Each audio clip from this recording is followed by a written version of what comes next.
Doctor R S. लुका, सहायक प्राध्यापक वनस्पति शास्त्र, शासकीय बिलासा कन्या स्नातकोत्तर महाविद्यालय बिलासपुर। आज बीएससी 6 सेम के यूनिट 3 से पौधों में रेस्पिरेशन की प्रक्रिया के बारे में आपको एक व्याख्यान प्रस्तुत कर रही हूँ।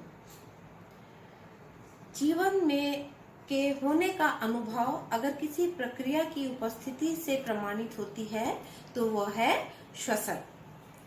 श्वसन एक जैविक प्रक्रिया है जिसमें कार्बन डाइऑक्साइड ग्रहण की जाती है और कार्बनिक भोज्य पदार्थों जैसे शर्करा, वसा, इनका ऑक्सीडेशन होता है और एनर्जी रिलीज होती है तथा कार्बन डाइऑक्साइड और पानी रिलीज होती है।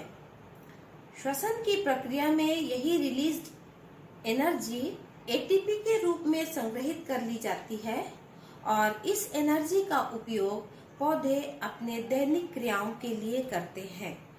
तो जैसे ग्लूकोज है वो 6 मॉलिक्यूल ऑक्सीजन और 6 मॉलिक्यूल पानी का लेकर के 6 मॉलिक्यूल कार्बन डाइऑक्साइड, 12 मॉलिक्यूल पानी और 673 किलो कैलोरी एनर्जी रिलीज करता है।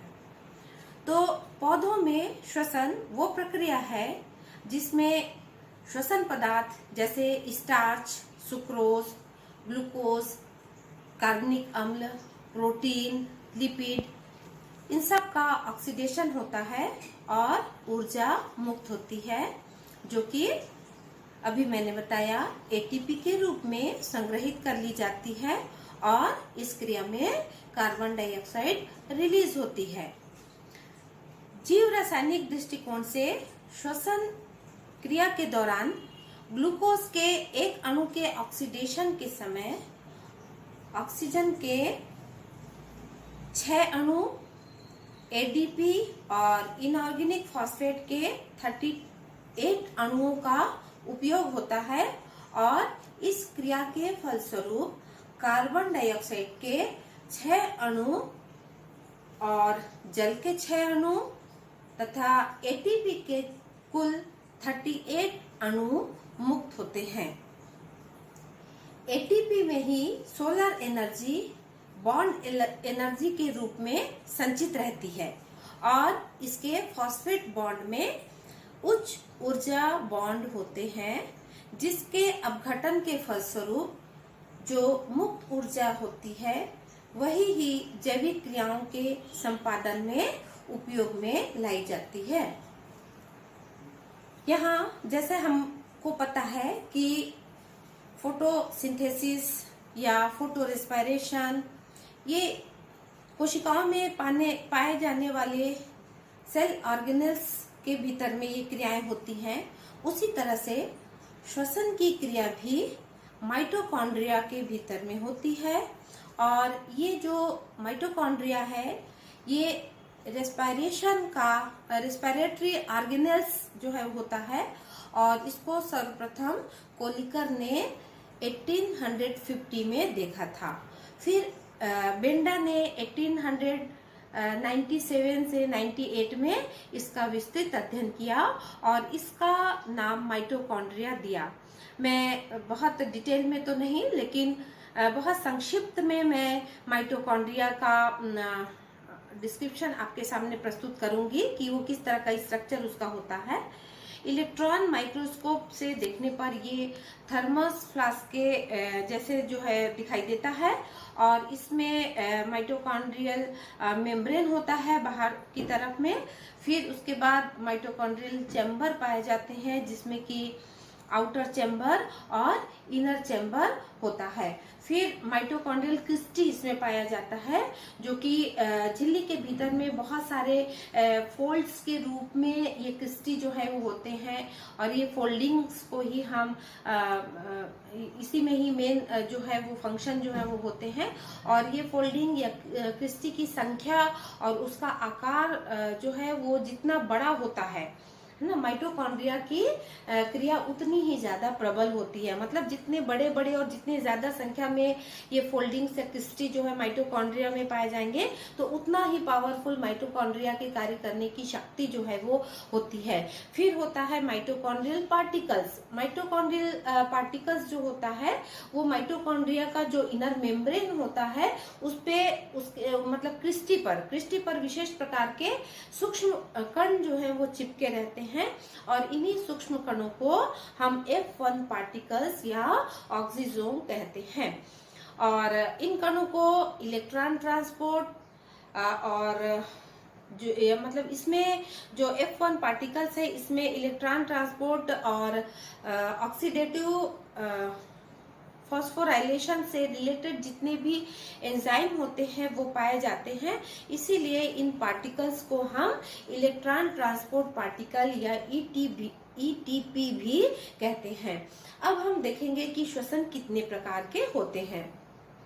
श्वसन जो कि पौधों में होते हैं, पाए जाते हैं, श्वसन की क्रिया वो दो प्रकार की होती है। एक होता है ऑक्सी श्वसन जिसको हम एरोबिक रेस्पिरेशन कहते हैं, और दूसरा होता है एनारोबिक या अनॉक्सी श्वसन।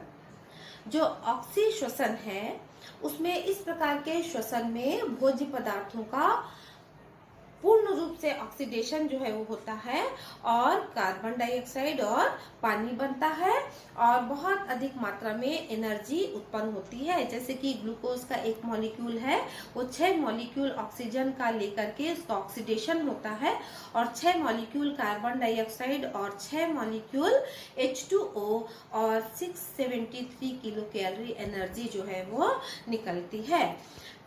और दूसरा है अनॉक्सी श्वसन या एनारोबिक रेस्पिरेशन, जिसमें भोज्य पदार्थों का ऑक्सीडेशन जो है वो ऑक्सीजन की अनुपस्थिति में होता है, और अपूर्ण रूप से उसका ऑक्सीडेशन होने के कारण कार्बन डाइऑक्साइड और कार्बनिक पदार्थ जैसे कि एथिल अल्कोहल है और साइट्रिक एसिड है, ऑक्सैलिक एसिड है, ये सब जो है वो बनते हैं, और बहुत कम मात्रा में एनर्जी जो है वो निकलती है। जैसे कि ग्लूकोज है, उसका ऑक्सीडेशन हुआ तो 2 मॉलिक्यूल्स जो है ethyl alcohol, 2 molecule carbon dioxide, और केवल 21 किलो कैलोरी एनर्जी जो है यहाँ पर रिलीज होती है।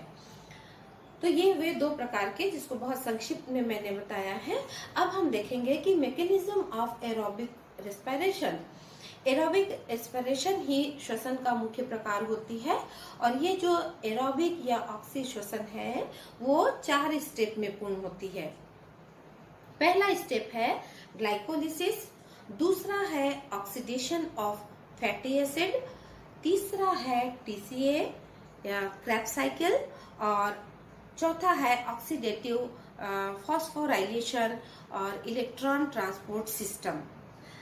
यहाँ हम आज ग्लाइकोलिसिस के बारे में देखेंगे। ग्लाइकोलिसिस या इसको हम EMP पाथवे भी कहते हैं।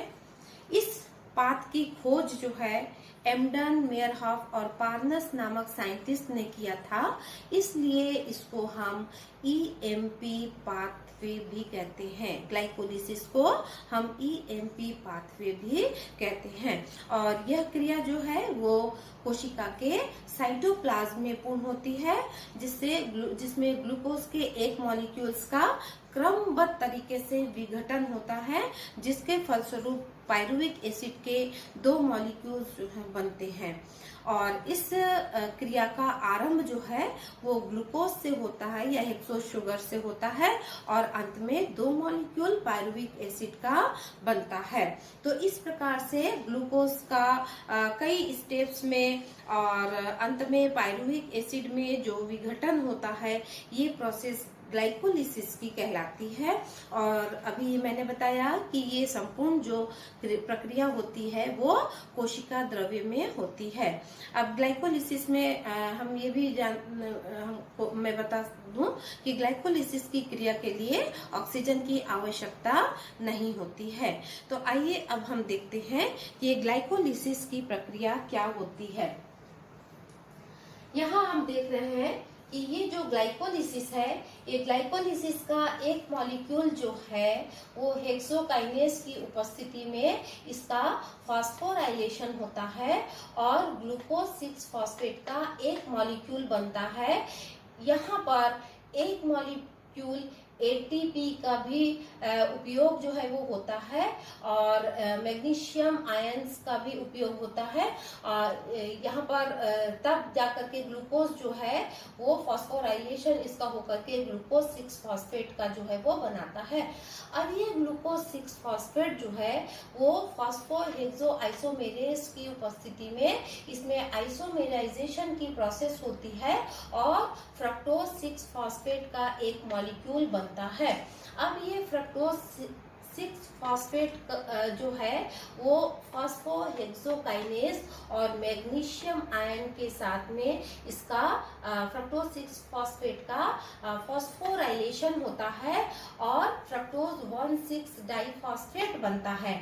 यहाँ पर भी हम देख रहे हैं कि फ्रक्टोज 6 फॉस्फेट से फ्रक्टोज 1,6 डाइफॉस्फेट बनने तक में एक मॉलिक्यूल एटीपी का उपयोग यहाँ पर होता है और एटीपी बनता है। यहाँ पर हम देख रहे हैं कि ये दो जगहों पर एटीपी का उपयोग जो है वो होता है।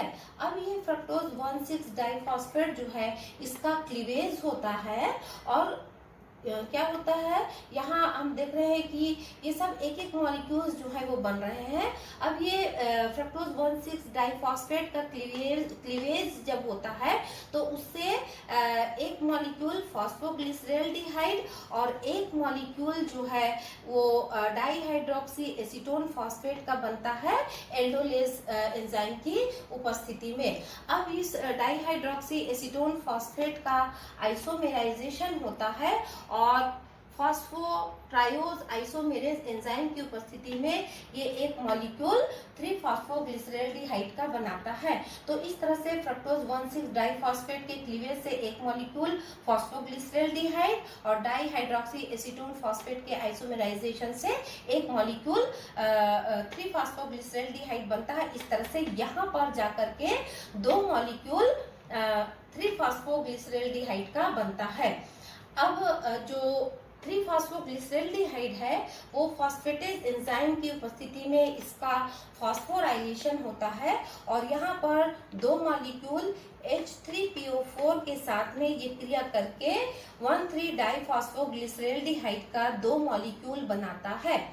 अब ये 1,3 डाइफॉस्फोग्लिसरेल्डिहाइड का जो है वो डिहाइड्रोजनेशन होता है और जिसके फलस्वरूप जो है 1,3 डाइफॉस्फोग्लिसरिक एसिड का दो मॉलिक्यूल बनता है और ये जो अभिक्रिया होती है वो डाइफॉस्फोग्लिसरेल्डिहाइड डिहाइड्रोजिनेज एंजाइम की उपस्थिति में होता है और यहाँ पर हम देख रहे हैं कि दो मॉलिक्यूल NAD का उपयोग होता है और दो मॉलिक्यूल NAD से दो मॉलिक्यूल NADH2 का बनता है।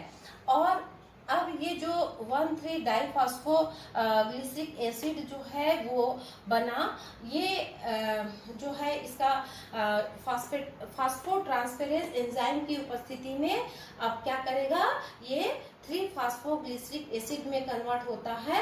यहाँ पर इसमें फॉस्फेट ग्रुप का भी स्थानांतरण जो है वो एटीपी से होता है और यहाँ पर हम देख रहे हैं कि दो मॉलिक्यूल्स एडीपी से दो मॉलिक्यूल्स एटीपी जो है वो बन रहा है।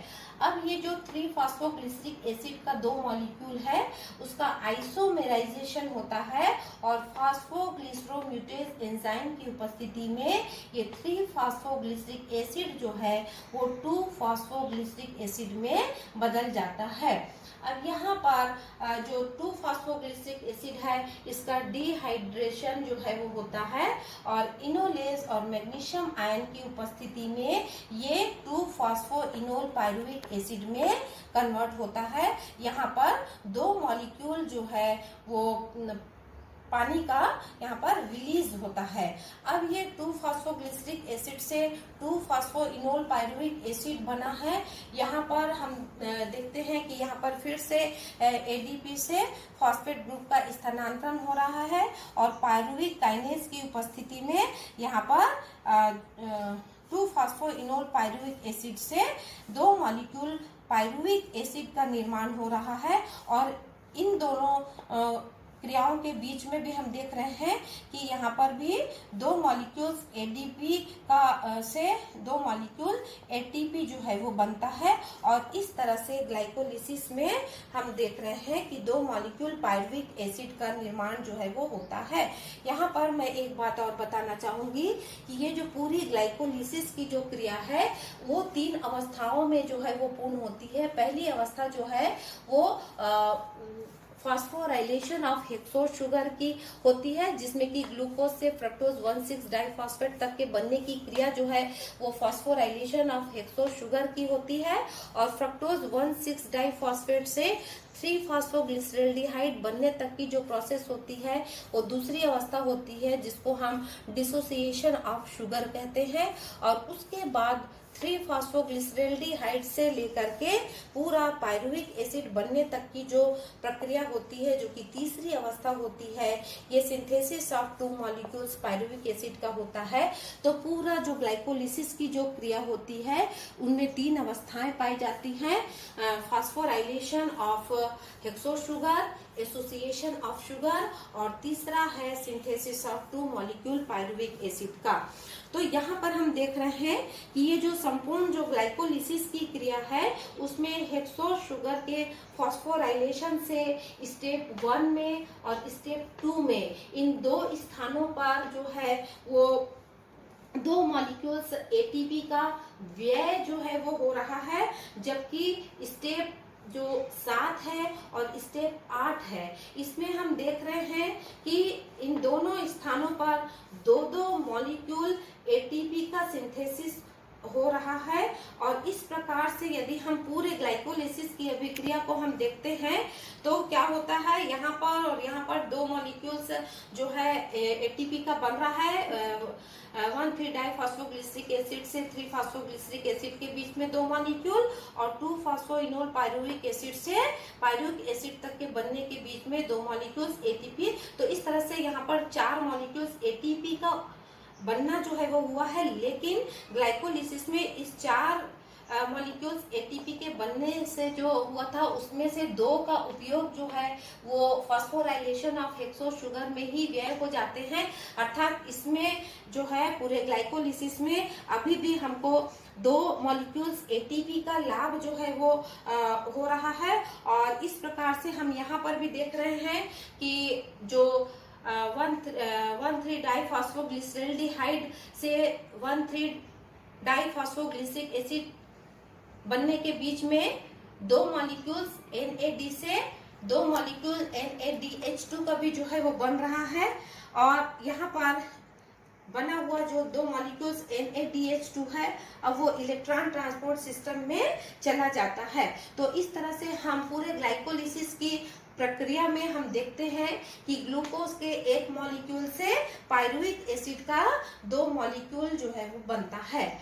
अब आगे की प्रक्रिया में यहाँ पर ग्लाइकोलिसिस की प्रक्रिया में बना हुआ जो पायरुविक एसिड है उसका ऑक्सीडेशन जो है वो होना जरूरी होता है ऑक्सीश्वसन के लिए। और यहाँ पर हम देख रहे हैं कि ये जो पायरुविक एसिड का कन्वर्सेशन जो है वो एसिटाइल को एंजाइम में हो रहा है। और ये क्रिया जो है वो 6 चरणों में जो है वो पूर्ण होती है, जिसमें पायरुविक एसिड जो है वो टीपीपी के साथ में मिलकर के pyruvic acid TPP complex carbon dioxide बनाता है। और यहाँ पर पायरुविक एसिड डिहाइड्रोजिनेज और मैग्नीशियम की उपस्थिति में एक क्रिया जो है होती है। और यहाँ पर बना हुआ जो पायरुविक एसिड कॉम्प्लेक्स होता है वो लिपोइक एसिड के साथ में मिलकर के एसिटाइल हाइड्रोलिपोइक एसिड टीपीपी बनाता है। ये अभिक्रिया लिपोइक एसिड डिहाइड्रोजिनेज की उपस्थिति में होती है। अब इस क्रिया में बना हुआ जो एसिटाइल जो हाइड्रोलिपोएट जो होता है वो अब कोएंजाइम के साथ में मिलता है। और लिपोइक एसिटाइल ट्रांसफेरेज एंजाइम की क्रियाशीलता से एसिटाइल कोएंजाइम और लिपोइक एसिड बनाता है। यहाँ पर ये लिपोइक एसिड जो है रिड्यूस्ड फॉर्म में होता है और ये फिर आगे जाकर के FAD के साथ में मिल करके लिपोइक एसिड FADH2 बनाता है। ये जो है पूरा ऑक्सीडाइज्ड फॉर्म में होता है। यहाँ पर बना हुआ जो FADH2 है वो अब आगे जाकर के NAD के साथ में मिल करके FAD और NADH2 जो है वो बनाता है। यदि हम इन पूरी पायरुविक एसिड के ऑक्सीडेशन को यदि हम संक्षेप में हम यदि देखेंगे तो ये जो पायरुविक एसिड है वो कोएंजाइम और NAD के साथ में क्रिया करके पायरुवेट डिहाइड्रोजिनेज एंजाइम की उपस्थिति में जो है वो एसिटाइल कोएंजाइम NADH2 और कार्बन डाइऑक्साइड जो है वो बनाता है। तो इस तरह से हम देख रहे हैं कि जो ग्लाइकोलिसिस में बना हुआ जो पायरुविक एसिड होता है ये ऑक्सी श्वसन में ग्लाइकोलिसिस के पश्चात जो है वो क्रेब्स साइकिल के सुचारू रूप से संचालन के लिए ही पायरुविक एसिड का जो है वो एसिटाइल को एंजाइम में बदलना जो है वो जरूरी होता है, तभी आगे की क्रियाएं जो है वो संचालित होती हैं। और इस प्रक्रिया में हम देख रहे हैं कि पायरुविक एसिड के से कार्बन डाइऑक्साइड का एक मॉलिक्यूल्स का निष्कासन भी जो है वो हो रहा है। इसलिए चूंकि ये पायरुविक एसिड का ऑक्सीडेशन हो रहा है और अंत में हम देख रहे हैं कि कार्बन डाइऑक्साइड जो है यहाँ पर एक मॉलिक्यूल्स जो है वो निकला है, तो इसलिए चूंकि कार्बन डाइऑक्साइड जो है इस प्रोसेस में जो है वो निकलता है, इसलिए इसको हम पायरुविक एसिड का डीकार्बोक्सिलेशन भी कहते हैं। फिर इस प्रक्रिया में बनने वाला जो एसिटाइल कोएंजाइम है, ये जो एसिटाइल कोएंजाइम है वो एक्चुअल में जो ग्लाइकोलिसिस है और जो क्रेब्स साइकिल है उन दोनों के बीच में एक कनेक्टिंग लिंक की तरह ये कार्य करता है। और ये जो क्रियाएं होती हैं वो, या हम कह सकते हैं कि जो पायरुविक एसिड है उसका एसिटाइल को एंजाइम में परिवर्तन जो है वो माइटोकॉन्ड्रिया के पेरी माइटोकॉन्ड्रियल स्पेस में ये प्रक्रिया जो है वो संपादित होती है। और यहाँ पर हम देख रहे हैं कि पायरुविक डिहाइड्रोजिनेज एंजाइम कॉम्प्लेक्स जो है यहाँ पर ये बनता है, तो ये कॉम्प्लेक्स जो है वो बनता है। और यदि हम इस पूरे ऑक्सीडेशन के पायरुविक एसिड के ऑक्सीडेशन के प्रोसेस को यदि हम देखते हैं तो यहाँ पर तीन प्रकार के एंजाइम की क्रियाशीलता हमको दिखाई देती है।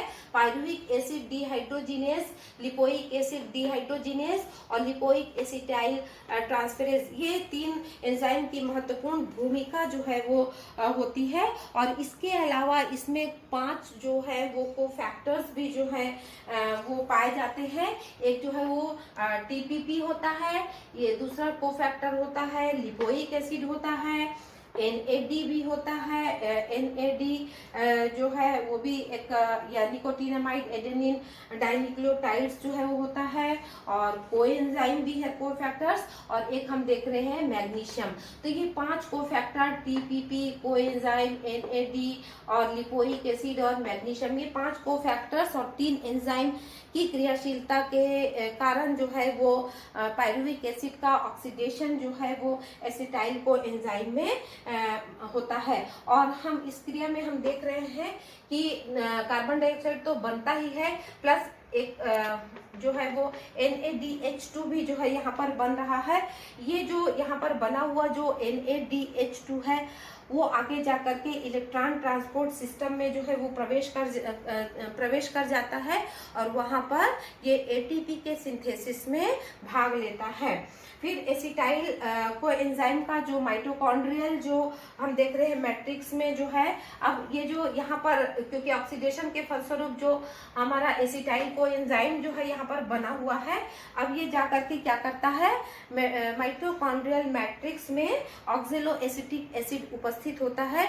उस ऑक्जेलो एसिटिक एसिड के द्वारा ये एसिटाइल को एंजाइम जो है वो ग्रहण कर लिया जाता है और उसके बाद फिर आगे जाकर के क्रेब्स साइकिल जो है वो प्रारंभ होता है।